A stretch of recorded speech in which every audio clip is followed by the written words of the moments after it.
పరమగం హైవలోకం జయతి ఏవం వేద. అది తపస్సు, అది తపస్సు, అది తపస్సు.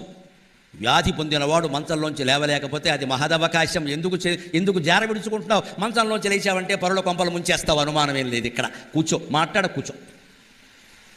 పరమగం హైవలోకం జేతి ఏవం వేద. భగవత్ స్మరణ చేయడానికి, నీలోకి నువ్వు చూసుకోవడానికి, నీ మనస్సును నువ్వు పరిశీలించుకోవడానికి, ఈ 80 ఏళ్ల వయసులో పాపాలే చేశామో పుణ్యాలే చేశామో విమర్శ చేసుకోవడానికి, సెల్ఫ్ క్రిటిసిజం, ఆత్మ విమర్శ చేసుకోవడానికి వ్యాధిని మించిన మార్గం ఉందండి, వ్యాధిని మించిన మార్గం ఉందండి. అప్పుడు కూడా మళ్ళీ ఎవడో రాలేదు, చూడలేదు, ఏదో చేయలేదు. ఎందుకు వచ్చిన గోల ఇదంతా? ఇంకా 2 ఏళ్ళు ఉంటాం, 3 ఏళ్ళు ఉంటాం, ఇంట్లో వాళ్ళని బాధ పెట్టాలా? వాళ్లే ప్రేమతో వచ్చి వైద్యం చేస్తానో, వద్దు నాన్న, నేను మీకు ఇచ్చింది ఏమీ లేదు, ఏదో కొద్దో గొప్ప మిగిలింది, అది మీరు దాచుకుంటారా, నాకెందుకురా ఇప్పుడు వైద్యం, ఇలా ఉన్నవాడిని ఇలా వెళ్ళిపోతే చాలు, ఇంకేమీ లేదు, నాకు నమశివాయ అనే నామం గుర్తుంటే చాలు, ఇంకేమీ ఎక్కలా అని చెప్పగలిగినటువంటి వృద్ధుడు నా దృష్టిలో జ్ఞాన వృద్ధుడు, నా దృష్టిలో భీష్మ పితామహుడు.